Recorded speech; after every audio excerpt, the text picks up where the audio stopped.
మా latest videos కోసం మా ఈ తెలుగు న్యూస్ ఛానల్ సబ్స్క్రైబ్ చేసి గంట సింబల్ యాక్టివేట్ చేసుకోండి. జీవితంలో సొంత ఇంటి కల నిజమవ్వాలంటే ఎలాంటి పరిహారాలను పాటించాలో ఈరోజు మనం ఈ వీడియోలో తెలుసుకుందాము. చాలామంది సొంత ఇంటి కోసం చాలా కలలు కంటూ ఉంటారు. కానీ సొంత ఇంటి కల కలగానే మిగిలిపోతూ ఉంటుంది.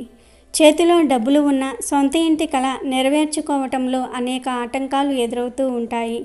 ఈ ఆటంకాలన్నిటినీ కూడా అధిగమించి సొంత ఇంటి కలను త్వరగా నెరవేర్చుకోవడానికి కొన్ని చిన్న చిన్న పరిహారాలను పాటించాల్సి ఉంటుంది. ఎన్నో ప్రయత్నాలు చేసి సొంత ఇంటి కల నెరవేర్చుకునే తరుణంలో ఏదో ఒక విధంగా ఆటంకాలు ఎదురవుతాయి. దీంతో అద్దె ఇంటిలోనే జీవనాన్ని గడుపుతూ ఉంటారు. అటువంటి వారికి సొంత ఇల్లు స్వప్నంగానే మిగిలిపోతుంది. జీవితంలో ఇల్లు కట్టుకోవాలని కోరిక తీరకుండా దానికోసం కష్టపడుతూ ఉంటారు. మరి సొంత ఇంటి కలను నెరవేర్చుకోవడానికి ఏ పరిహారాలను చేయాలో తెలుసుకునే ముందు ఒక చిన్న కథను గురించి ఇప్పుడు మనం విందాము.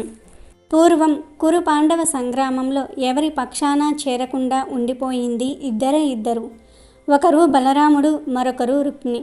బలరాముడికి మహాజన క్షేకరమైన కురు పాండవ యుద్ధం ఇష్టం లేదు. ఈ అభిప్రాయాన్ని ఆయన కృష్ణుడి ఎదుట చాలాసార్లు వ్యక్తం చేశాడు. బంధుమిత్రులు, క్షత్రియులు అందరూ కూడా క్షేమంగా ఉండాలని ఆయన కోరుకున్నాడు. కానీ తమ్ముడు ఏ పని చేస్తే దానినే బలరాముడు అంగీకరిస్తాడు. తమ్ముడంటే ఆయనకు అంత ప్రేమ, అభిమానం, గౌరవం. అలా అని కౌరవులు రణభూమిలో కూలిపోవటం కూడా ఆయన సహించలేడు. అన్నదమ్ములు ఒకరినొకరు చంపుకోవాలనుకోవటం ఆయనకు బాధ కలిగించింది. అందుకే తీర్థయాత్రల పేరుతో సరస్వతీ నది తీరానికి వెళ్ళిపోయాడు. భీష్మక మహారాజు కుమారుడు రుక్మిణి మహా పరాక్రమవంతుడు, ఇంద్రుడికి ప్రాణ స్నేహితుడు. ఇతన్నే హిరణ్య రోముడని కూడా పిలుస్తూ ఉంటారు. రుక్మిణీదేవికి స్వయంగా అన్నగారు. గదమాదన పర్వతం మీద ఉన్న ద్రుముడనే కింపురుషుడి అనుగ్రహం వల్ల విజయం అనే దివ్య ధనస్సు సంపాదించాడు. లోకంలో శ్రేష్టమైన దివ్య ధనస్సులు 3 ఉన్నాయి. దేవతల ధనస్సులేవీ కూడా వాటితో సాటిరావు. వాటిల్లో ఒకటి విష్ణుమూర్తి శ్రాద్ధం అనే ధనువు. శత్రువులకు దాని పేరు చెప్తేనే నిద్రహారాలు ఉండవు. శ్రీకృష్ణుడు దానిని ధరించాడు. మరి ఒకటి గాంధీవం. ఖాండవ వనదహన సందర్భంలో అగ్నిదేవుడు అర్జునుడికి ధనస్సు ఇచ్చాడు. ఇక 3వది విజయం. ద్రుమ్ముని ఆధారించి రుక్మిణి అతని దగ్గర శస్త్ర విద్యలు అనేకం అభ్యసించాడు. మేఘ గర్జన వలె ధ్వనించే విజయ నామక చాపాన్ని అతని నుంచి సంపాదించాడు రుక్మిణి. రుక్మిణీదేవిని వివాహం చేసుకోవడానికి శ్రీకృష్ణుడు ఆమెను రథం మీద తీసుకుపోతూ ఉంటే రుక్మిణి బల గర్వితుడై డాంబికాలు పలుకుతూ కృష్ణుణ్ణి ఎదిరించి నిందారోపణలు చేశాడు. తీరా కృష్ణుడు రథం నిలిపి బలాబలాలు చూసుకుందాం రమ్మని పిలిస్తే ఎదుర్కోలేక అవమానాల పాలయ్యాడు. కురు పాండవ సంగ్రామం జరగబోతుందని తెలిసి ఒక అక్షోహిణి సేనతో పాండవుల దగ్గరకు వెళ్ళాడు రుక్మిణి. పాండవులు అతన్ని సాదరంగా ఆహ్వానించి గౌరవించారు. అతిథి సత్కారాలు అందుకున్నాక రుక్మిణి అందరూ వింటూ ఉండగా పార్థుణ్ణి పిలిచి, అర్జున, రాబోయే సంగ్రామం గురించి బాధపడుతూ ఉన్నావేమో. నేను నీకు అండగా ఉంటాను. నా అండదండల వల్ల నీకు విజయం తథ్యం. నన్ను మించిన పరాక్రమవంతుడు లేడు. పైగా నా దగ్గర తేజోమయమైనటువంటి ధనస్సు ఉంది. దానితో ద్రోణ, భీష్మ, కృపాచార్యాది కౌరవులను క్షణాల్లో మట్టి కరిపిస్తాను. ఈ రాజ్యం నీ వశం చేస్తాను, సరేనా అన్నాడు. అర్జునుడు నవ్వుకున్నాడు. కృష్ణుడు, ధర్మరాజు ఉండగా ఏమిటి వీరాలు పలకటమని అందరూ చెవులు కొరుక్కున్నారు. ఓయి వీరాధివీరా, మాకు సాయం చేస్తానని ముందుకు వచ్చినందుకు ధన్యవాదాలు.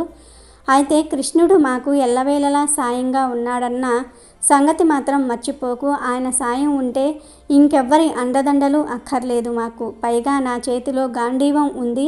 సాక్షాత్తు ఇంద్రుడే వజ్రాయుధం ధరించి వచ్చినప్పటికీ నేను భయపడను అన్నాడు అర్జునుడు రుక్మిణితో. ఆ మాటలు రుక్మిణికి కోపం తెప్పించాయి. వెంటనే తన సైన్యాన్ని తీసుకొని సుయోధన సార్వభౌముడి దగ్గరకు వెళ్ళాడు. రాబోయే కురు పాండవ యుద్ధంలో నేను మీ పక్షం ఉంటాను. మీ విజయానికి నేను తోడ్పడతాను. పాండవుల పొగరు అనుద్దాం. నా చాపంతో వాళ్ళందరినీ స్వర్గం చేరుస్తాను. నా ప్రతాపం చూపిస్తాను అన్నాడు. అయితే దుర్యోధనుడు కూడా అభిమానం కలవాడు. అతను కూడా రుక్మి సహాయం అక్కర్లేదని మంచిగా చెప్పాడు. రుక్మి సిగ్గుపడ్డాడు. దుర్యోధనుడు కూడా తిరస్కరించాక వచ్చిన దారినే తన నగరానికి తిరిగి వెళ్ళాడు. తన శక్తియుక్తుల్ని అధికంగా ఊహించుకోవటం, ఎదుటివారి తెలివితేటల్ని, శక్తిని తక్కువగా అంచనా వేయటం ఎవరికీ మంచిది కాదు. రుక్మికి ఈ అలవాటు మొదటి నుంచి ఉంది. అందుకే అనేకసార్లు పరాభవాలు పొందాడు.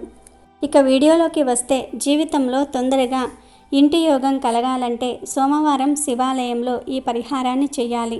అది ఏమిటంటే, సోమవారం ఉదయం 7:30 నుండి 9 గంటల మధ్య ప్రాంతంలో, అంటే రాహుకాలం ఉన్న సమయంలో శివాలయానికి వెళ్ళి శివుడికి మారేడు దళాలతో అర్చన చేయించుకోవాలి. ఇలా 11 సోమవారాలు చేస్తే మీకు తొందరలోనే గృహయోగం కలుగుతుంది. ఈ 11 సోమవారాలలో శివాలయంలో కాలభైరవుడి మందిరం ఉన్నట్లయితే కాలభైరవుడి దగ్గర దంపతులు నువ్వుల నూనెతో దీపాన్ని వెలిగించుకోవాలి. సోమవారం రోజు శివుణ్ణి మారేడు దళాలతో అర్చన చేయించిన తర్వాత దంపతులిద్దరూ కూడా కాలభైరవుడి దగ్గర నువ్వుల నూనెతో దీపాన్ని వెలిగించటం వలన మీకు ఉన్న సొంత ఇంటి కల నెరవేరుతుంది. మీరు కుటుంబంతో ఆనందంగా ఉంటారు. అద్దె ఇంటిలో ఉండి సొంత ఇంటిని కట్టుకోవాలనుకునేవారు మంగళవారం రోజు మీరు ఉండే అద్దె ఇంటికి ఒక నల్లటి వస్త్రాన్ని తీసుకొని అందులో నవధాన్యాలను పోసి మూట కట్టాలి. ఆ మూటను మీ ఇంటి గుమ్మానికి కట్టాలి. ఇలా చేయటం వలన నవగ్రహాల యొక్క అనుకూలత మీకు కలుగుతుంది. దీనితో మీ సొంత ఇంటి కల నెరవేరుతుంది. కొంతమంది ఇంటిని కడుతూ ఉంటారు, కానీ ఎప్పుడు చూసినా ఏదో ఒక ఆటంకం వస్తూనే ఉంటుంది.